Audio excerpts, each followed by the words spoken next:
Türk obalarından tuzaklarınla diz çöktüremeyeceğim bir adam çıkıyor gibi. Bugüne kadar çıkan her kahramanlarını cehenneme gönderdi.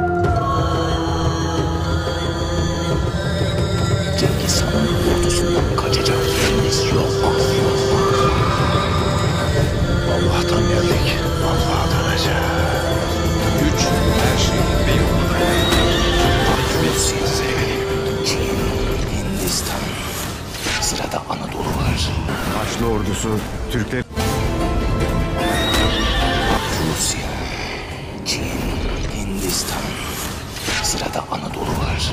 Haçlı ordusu Türkleri bu topraklardan kovmak ister. Tüm şer odakları birleşti. Var güçleriyle üzerimize gelmeye hazırlanıyorlar. Bana verdiğin sadakat sözüne... Türklük son buz. Bilmezler. Türk'ün mezar taşının olduğu yer bizim vatanımızdır.